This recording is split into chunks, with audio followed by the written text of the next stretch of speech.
Hell's Kitchen Season 22 Episode 7 review. My, how the tables have finally turned. But over the course of this video, I'll be sharing my thoughts on the episode as well as my predictions for the Black Jacket round. So without any further delay, let's jump right in. The episode kicks off with the remaining chefs returning to their dorms, and here is where we see Danya and the red team appear to be very emotional over Renisha getting voted off.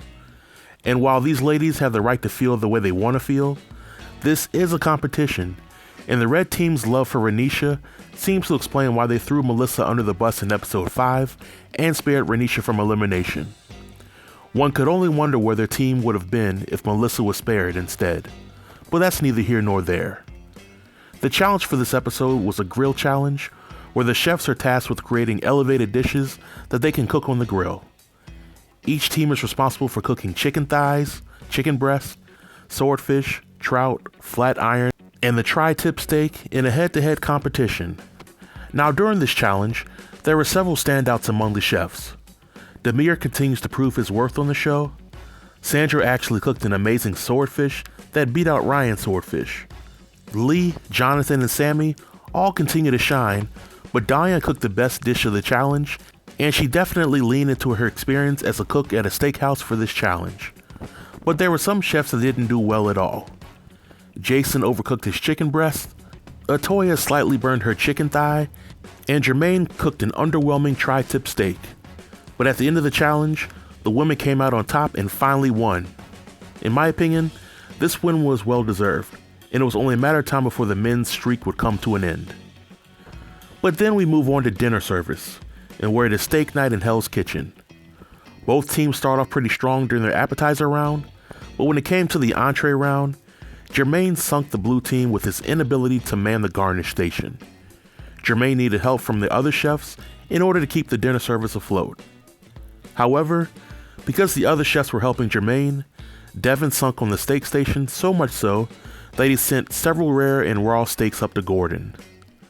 Now through all the madness, it was Demir that stepped up and tried to show some form of leadership on the blue team.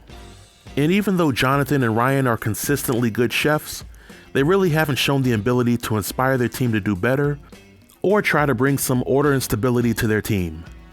Meanwhile, on the red team, they had a pretty solid service despite Sandra getting confused on the orders and serving undercooked steak.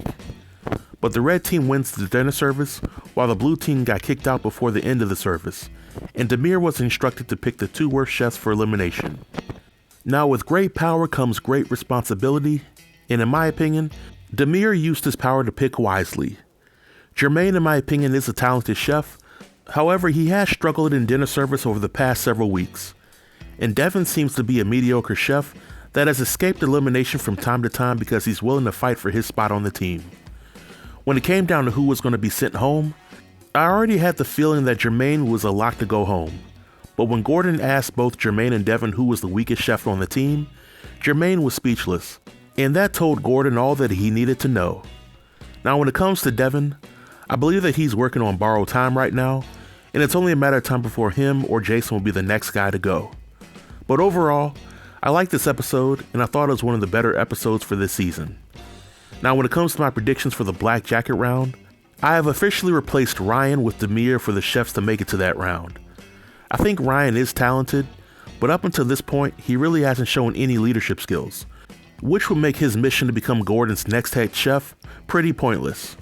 But I think that Danya could possibly sneak up into the finale and face off against Sammy or Jonathan, but we shall see. And this marks the end of my review.